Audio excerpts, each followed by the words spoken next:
join us, and they're ready to go. Yes, sir. We'll take that. Following you. Where we sit.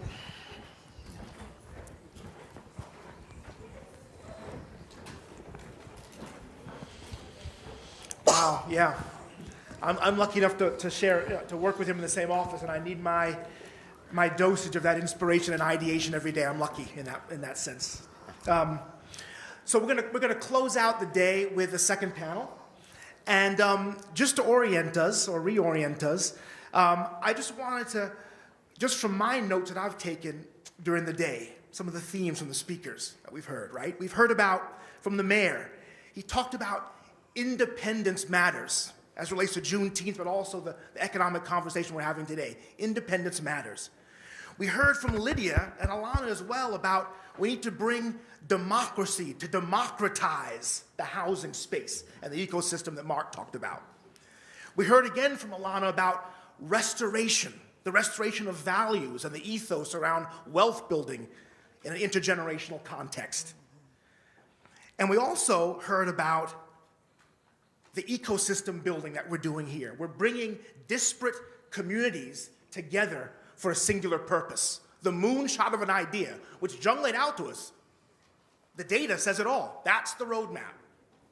And so how can we kind of subsume our own institutional identities to come together for this moonshot of an effort? We're all working for the same effort, wearing different jerseys perhaps, but we all want the same thing, and I appreciate Marc's framing of that for us.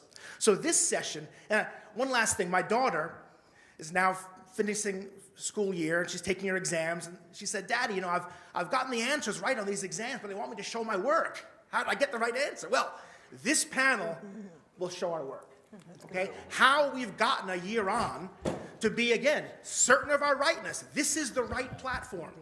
These are the right ideals, the right scopes of work for us to collaborate around.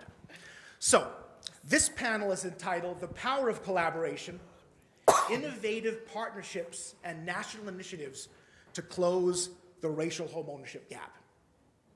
Today on our panel, we have a distinguished group.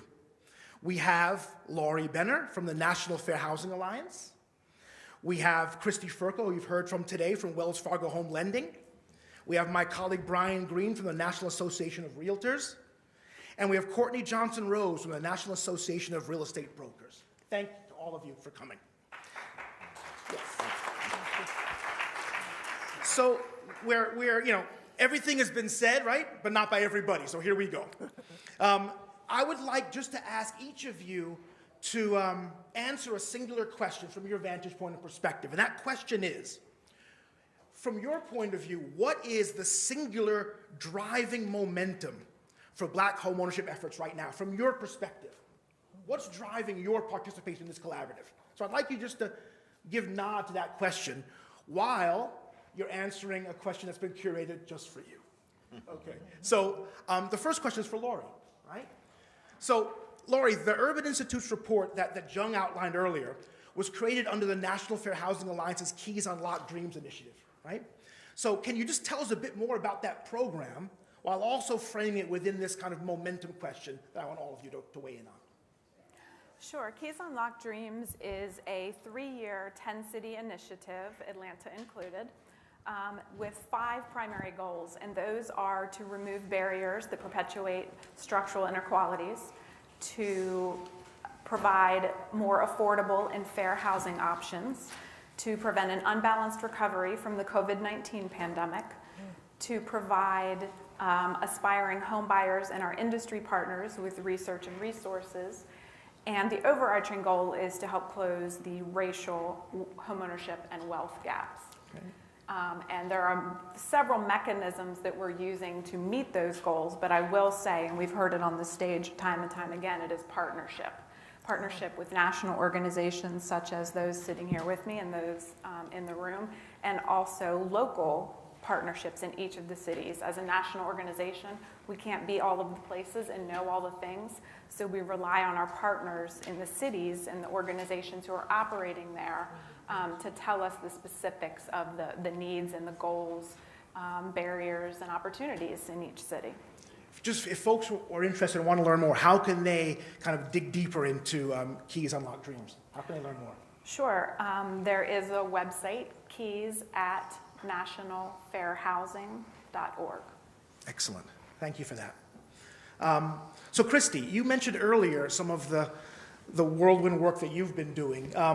The Mortgage Bankers Association is also busy with your own initiative, right? You talked about convergence earlier. So just kind of unpack that a bit. And I believe you launched in Columbus and Memphis, is that right? So just talk about some of the early victories that you've had. Yeah, so I'll answer the question about what do I think is really driving this right now. And I actually think it really came from George Floyd's murder and us all being in COVID. And I think that created this awakening since we were all in our homes and we were all paying attention. And I think all of a sudden we could see with different eyes than we've seen before. For many of the people in this room who've been doing this work, like we've known about it for decades. But I think the world became aware of it. And I have the vantage point of not only being the head of mortgage at Wells, but also now the chair of the Mortgage Bankers Association. And then also I lead for the OCC, I lead their Project Reach. And from that vantage point of all those 3 different roles, I'm seeing collaboration across the industry in a way I never have before.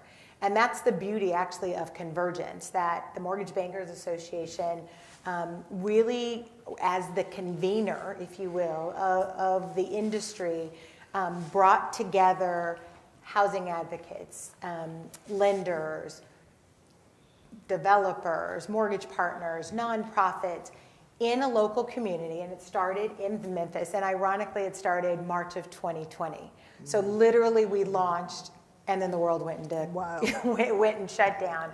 But what was really powerful about it, 120 different individuals from 50 different companies really coming together to focus on what are the local issues in Memphis. And as we all know, real estate is still local. And so issues in Memphis are different than issues in Atlanta, we've heard about today. And it was a really powerful way to convene all of these stakeholders in partnership with the Tennessee Housing Development Corporation to really say, how do we solve the issues? And it really was this ecosystem that was soup to nuts about what are the local issues on this ground and how do you start to drive it. And so the Memphis conversation now has progressed to the fact where they have developed now a 501c3. They've identified an executive director that's going to carry this work forward. And then the MBA then launched the second one, which was in Columbus, again, in collaboration with the Ohio State University and the Ohio Housing Development Corporation, and really drove there, same thing, 100 plus individuals, 50 something companies represented or organizations represented, and now we're looking at the issues inside of Ohio. And what's really interesting about it, the convening and the model that the NBA has put together really is a toolkit for how you take this to city, recognizing that the individuals on the ground will know the specific issues in their city, and they'll be the ones to come together to really form the solutions. So I'm excited that the third city has been announced. The NBA just did a press release last week, so we're going to Philadelphia.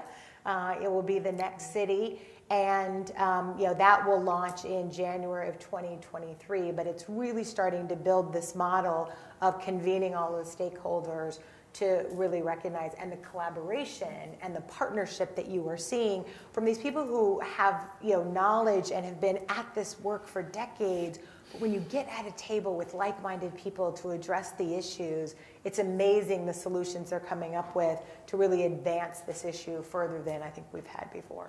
If I could just follow up on that, you mentioned the kind of George Floyd's moment as a triggering event for the awakening. From the banking perspective, is that window of opportunity open indefinitely? Or do you see urgency that while we have the attention and spotlight, we need to move? What's your perspective on how much time we have to advance and have people's attention here? Yeah, I think there's an urgency because we get tired and people move on to other things. And it's really interesting for me, that was a catalyst for me joining Wells Fargo, actually. I was with another bank when George Floyd was murdered, and I was really struggling. That whole week, I was in such a bad place. And I think it was just too much. Like it was just, that was like the final straw. And I was in such a bad place. And I remember just praying about like, what do I do? And how do I advance this forward? What's my role in this? And a week to the day of George Floyd's murder, I got the call out of the blue about the Wells Fargo job. Wow. And how many of you know that was not a coincidence? In my interviews with Wells Fargo, I said, when people said, why do you want this job? I said, I want to put Black people in home. I said, we've been left out far too long. I want to put Blacks in homes. And I was grateful that in every interview, including with the CEO, they said, great, come do it here. And so as I came in, and August will be 2 years now, so time has gone by so quickly. The work is obviously harder, right? It is harder than I think any of us expected. And so the doing and the planning that the mayor talked about was really powerful to me, because I think this window, I do feel, is closing. And so we have to get about doing the work as we are planning, because I don't think the window will be open forever. And I think the next crisis or the next thing that is going to take us away, and I think it is the onus is on all of us in this room to make sure we don't get tired, to make sure we don't shift our focus to something else. And that's why the 1-year anniversary of this collaborative is so powerful to me, because it really does say we've advanced the ball in that year. How do we really double down and advance it further? Because I don't have a time frame on it when the window is going to close. I just know it won't be open forever. So we have to take advantage of the moment of an administration that is willing to put forth policies and drive legislation and do things like pave. We have to take advantage of that to actually make those moments count. Oh, it's an anthem. Yes, I agree. Yes, I think that's an animating anthem for the collaborative. I love that. So Brian, kind of, where's the momentum from your perspective to this question? And what's NAR kind of been doing with its own analysis? What have we learned from your perspective on how to get there? Yeah. Well, I agree with a lot of what Kristy said. I think the period of the pandemic helped highlight the inequities in our society. I mean, people started seeing it from a health perspective, but then people started to reflect, because of George Floyd's killing, also on how we got here in terms of many of the inequities, and people began to recognize the housing inequities and how those inequities led to this wealth gap today. But also, the nature of the market showed people in real time. Many people were buying homes. The real estate industry, people say, was doing really well, but it was doing really well for the folks who had. You saw a lot of people deciding they wanted more space to be at home, and they were buying new homes, but many were buying with cash, which African Americans often didn't have. And it highlighted that we had a housing supply problem, that it was like musical chairs, and there was not enough seats for everybody. And if you had traditionally done well and you had more wealth, you would get that seat first. And so I think it was a sort of a convergence of issues that helped underscore for people how really centuries of inequity, but certainly since Juneteenth, how the homeownership gap and the wealth gap was widening. I saw a study just recently, and I can't remember exactly where this was, that said, slavery alone would have created a 3-to-1 wealth gap, right? And we hear today the wealth gap between whites and African Americans anywhere from 8 to 10 times, right?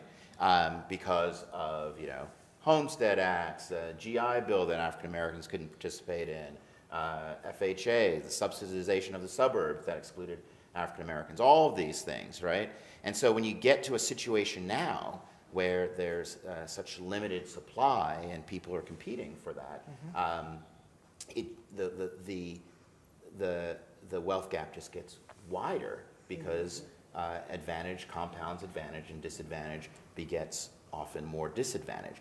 And so, so that's one of the reasons, you know, NAR has focused more on it, because we recognize, wait a minute, this is already playing out by itself, right? Even if we address discrimination and other things, the inequity just compounds the inequity. So it really says we've got to intervene in some way, and we, you know, need to, you know, do things like we're doing here to figure out what those tools are. And for us, we said, well, let's also look at who is successful as a homeowner. So we did a study called The Snapshot of Home Buyers and Sellers, and we looked at home buyers by race. And there, some dramatic things pop out. So African Americans, you know, we're 13% of the population. We're about 5% of home buyers this most recent year. And I think one of the most compelling things that I see... That's national data. That's national data. I think one of the most compelling things I see there is that when you look at what the profile is of African Americans who succeed in buying homes, and this is sort of like, you know, all right, well, if we can look at this, maybe we can model that. You find that the typical African American home buyer has higher levels of education than the typical white home buyer. And so why is that? It's because you need the income, especially if you don't have historical family wealth, right? It's on you. And so higher level African Americans were clustered at around graduate degrees compared to whites who were clustered around college degrees, right? But you also found those African Americans that African Americans were twice as likely to have student loan debt, right? Because of all the equity issues we've heard, they could not send folks, families couldn't send their kids to school. The Federal Reserve did a study, fascinating study out of St. Louis, looking at what percentage of white families contribute to their children's education. And it's something like 2/3 of white families contribute to their students' education, an average of about $76,000, right? For African Americans, about 1/3 are able to contribute to their children's college education at about $16,000, right? Do you think the collaborative is given the right amount of attention to the student loan debt vector in this equation? Not yet. And we are drilling down on the student loan debt issue, and we can talk about it further, but that is a big elephant in the room, like next to housing supply, like how we make up for that. Because basically, folks need to get education, and African Americans are increasing the college education attendance, but if you're drowning and going farther into debt, we're not, you know, we're working at cross purposes. So those issues have to be addressed. But everything across the board is kind of like, you know, a doctor, you know, trying to maintain someone on life support. You've got to keep all the organs functioning. And for African Americans, you go one way this way, you might put yourself in trouble another way. So we've all got to work together to stabilize the body. I'm with you on that. That's an important analogy. Just before one follow-up, this window of opportunity, Kristy kind of talked us through. How will we know when it's closed or it's closing? What will the indicators be for us as a collaborative? Because I think that's right. It's not indefinitely prized open. But I mean, just, you know, the tenor of things in DC and state capitals, what will the indicators be for us as a collaborative? Because we'll need to adapt and shift and respond to that. Anyone can, like, you know, respond to that. How will we know? All right. That's a great I'll question. put that in a pin. I'll put that in a pin up here. Or the parking lot, as it were. Okay. Well, all I kept thinking is like, we just got to get through the door before it closes. That's what right? I'm It's thinking like too, It's like Kristy. a portal. We just got to get through the door before it closes. Yeah. Like, I'm with you on we that. can't even think about when it's going to close. Let's just get through the door before it closes. Okay. I'll do a sit-in. You see my glasses have empty today, so yeah. Okay. Well, and the midterms might. Well, I mean, I think that, I mean, the small and large political dimensions here are not unrelated to this question, but I guess I'll set that aside. That'll be in the bigger parking lot. Courtney. So my question to you is, NAACP has introduced the 5-pillar program, right? Yes. And we heard a little bit about it earlier. It's a pathway to increase Black homeownership. That's your collaboration, your contribution to this collaborative. Speak a bit more about that in some depth here. Okay, wonderful. Well, first I want to go back to the momentum question. Great. I agree with Kristy and Brian that George Floyd created a momentum for this movement. The National Association of Real Estate Brokers still started 10 years ago producing the State of Housing in Black America report and started jumping up and down about. Is that a public report that the audience can digest? That is. You can access that at NAREB.com, NAREB.com, to get 10 years worth of SHEBA reports. And we started highlighting this data 10 years ago. We had pins that we would wear, Black Homeownership Matters, Black Lives Matter. We were jumping up and down wearing buttons and pins, advocating CBC forums, etc. So it's exciting for us that we've been on this journey for 74 years as an organization, but the momentum is really now. And it's very interesting that the momentum is now, and I agree with Kristy and Brian that the George Floyd murder created that. And it reminds me of a perfect storm. When you think about the pandemic, you think about the issues African Americans have had with police, all of that came together at one time. It reminds me of the Civil Rights Movement of 1968. The Civil Rights Bill went before Congress 3 times before it passed. When in 1963 it didn't pass. When in 1966 it didn't pass. When into 1967 it didn't pass. It wasn't until the assassination of Martin Luther King that the Civil Rights Bill passed 1 week after his murder. So I feel like this movement that we're in, George Floyd's murder, could create this momentum that we need to get major things passed through Congress. The focus is here. So I do think that this is a very special window that we are in, and we have to take advantage of it. Now to the 5-pillar program is NAACP's response to Black homeownership. What we realize is that you have to be so strategic in this effort. Our 5 pillars includes faith-based and community engagement. It includes WIRE, women investing in real estate, diversity and inclusion, as well as generational wealth and policy. Faith-based and civic engagement is really key because it's our opportunity to meet our community where they are. NAACP, we are realtors. We work with Black homeowners. We are brokers, we are agents, we are counselors. We're in the field with them. The faith-based and civic engagement gives us the opportunity to go to where our communities are. There are, for example, we have a relationship with Alpha Phi Alpha fraternity. There are 2 million African Americans in the Divine Nine. These are African Americans that have gone to college educated, professional African Americans, 2 million. We are blessed. We're about to do a partnership with Church of God in Christ. The Kojic denomination is the largest Black denomination in the country, over 8 million African Americans.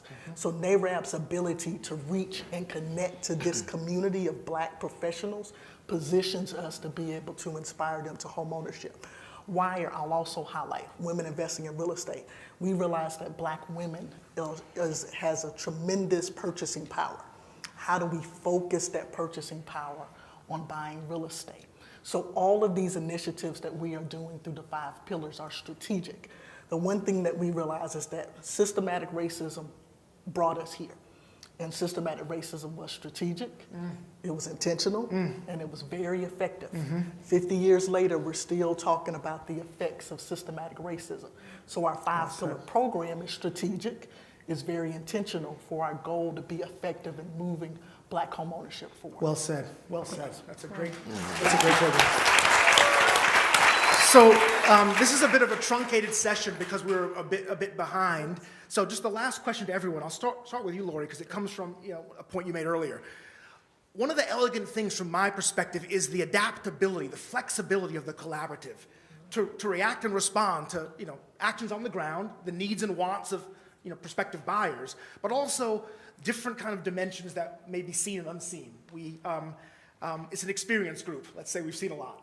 So from your perspective, and each of you, the collaborative success a year on from now, what will dictate our ability to get there? What are some of the headwinds or tailwinds that will buffet us that we'll have to adapt to, and a year from now we'll have to speak about what we encountered over the coming 12 months. What are some of the headwinds or tailwinds? Start with you, Lori.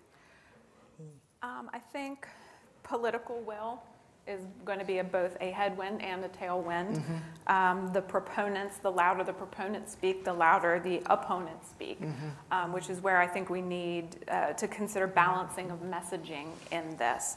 A lot of the information, those who are working within the housing industry are doing the research on why the disparities are out there, because we need those not only to develop solutions, but to defend against the efforts that are being taken, all the folks that are like, why does everything have to be about race? Right. Well, this is why, Right. because these decades and centuries of laws. And so a lot of the messaging that consumers see is again, it's very dire. It's Yes. that if you want to buy a house, you're not going to be able to find one. You're probably going to be discriminated against in the lending process, Yeah. Also in the appraisal process. Yeah. Yeah. Oh, and then also once you buy the house, it's going to be valued less than those in white communities. And rates are going up, right? Right. And so there's a lot of those challenges, but not enough aspiring messages. I see. And I think that the new 3x30 site has done a great job of that. And the other thing that I will say is lending solutions. We've heard time and time and again how the recession and the housing crisis was really on the backs of the mortgage lenders. And so it's up to the lending institutions to come up with more solutions, not just solutions for home ownership, but also for commercial lending. Particularly to people of color.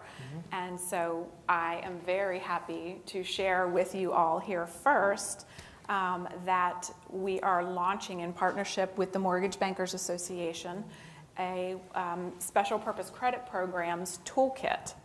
The website, it's now live, it's spcptoolkit.com.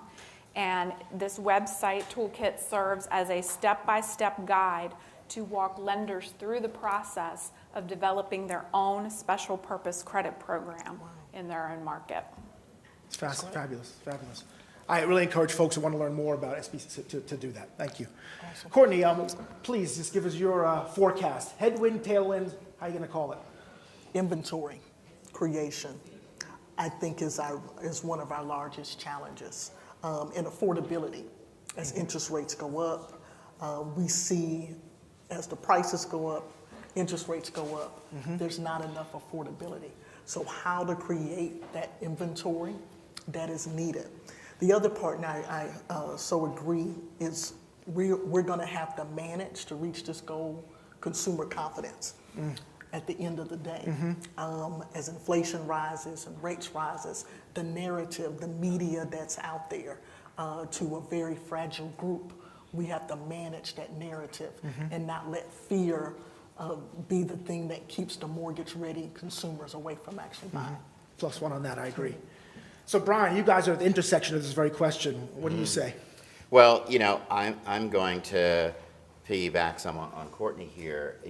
I think, NAREB's motto says it all: democracy in housing. Right. 1947, right? This is Yes. when African Americans, service members, men and women, came back from World War II, recognized they had fought abroad Yes. for this country in segregated troops, came back to the greatest country on earth and Jim Crow, and recognized, we do not thrive as a country if we don't address this. I think today, the same issues we're going to face, that we're not going to thrive as a country if we don't bring everyone forward. The housing industry, in order for it to grow, is going to rely on people of color and raising those home ownership rates. I think one of the best paths forward is going to be through supply. I think that's something that the country can rally around because it affects everybody, and many other issues can ride on the coattails of that. But this time, unlike in the 1950s, as we increase supply and create new communities, they will be open. We'll demand that they be open. and we'll have an opportunity to address some, the outrageous prices, but also bring folks forward. And how it happens politically, I think we're going to hear demands from communities, and we're here in Georgia, where we've got all these folks that come out on Juneteenth because they understand the critical significance of this to everybody. So if we don't see more response in Washington, we're going to hear it from our communities, and I think that's how we're going to move forward. I agree. Independence matters. Yeah. Kristy, bring us home. What do you say? Yeah, well, I think it's been well said by my panelists. The challenge is this market. I mean, interest rates are up 200 basis points in like 2 quarters. That's unprecedented level of increase. And so the market and supply is going to continue to be a pretty significant headwind. I think the tailwind, what came to mind is like the 3 C's. One, the collaboration. And I think everyone really working together to partner, link arms, and really push things forward. Capital, we're going to need actually real money and resources focused on this. And I'm excited next week at Wells Fargo, we will launch our special purpose credit program, and our CEO has given me $150 million to spend to buy down the interest rate for these homeowners that we're gonna help. And that's an unprecedented level of commitment, but that's what it's going to take is the capital for people to be able to really drive forward in that. And then finally, courage. This is not easy work, or we wouldn't be here still talking about it decades later and have the rates at the same place, or the homeownership rate at the same place. But I think we've got momentum on our side. I think the collaboration, I think, is useful, but more importantly, the demographic data says that if we won't do this, the market won't continue to grow. Our nation won't continue to grow. So the demographic statistics of the browning of America and the fact that this is who the future home buyer of America is going to be, that's the burning platform economically for us to be able to lean forward to this. So Well said. my hope is that will drive it. So in Cleveland, at launch, I said that it's incredible what can be accomplished when no one cares who gets the credit. Yes. This is what drives this collaborative. The fact that we are in partnership, in collaboration, colleagues. We have created something here. We are all colleagues. So colleagues, would you help me applaud our panelists here for this conversation?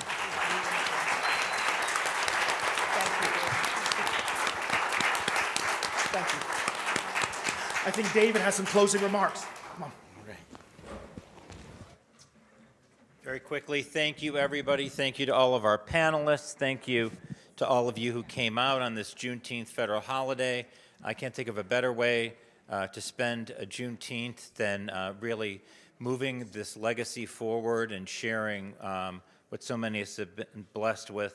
I want to thank my staff, Luke Villalobos, Brittany Webb, and Erica Ramirez, worked all weekend and for weeks in advance on this, doing so much other work. Really appreciate it. You guys should take tomorrow off. No, actually, maybe Saturday. All of the steering committee members who've done so much over the last really more than a year and 2 years, and all of you watching live online, and also those of you who are watching on YouTube in the future. If you're watching this, you are an ally of this effort, and we would like to work with you even more closely. And if you are a consumer thinking, am I ready to be a home buyer? The answer is yes.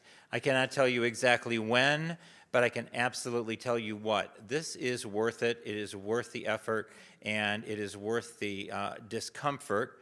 And one of the most important, I think, legacies of a multi-generational homeowner, which Marc talked a little bit about, is having a parent who can say, yeah, that's not right, or yeah, that's always uncomfortable, or yeah, I hate it when that happened, but this is what we do, and this is how you do it.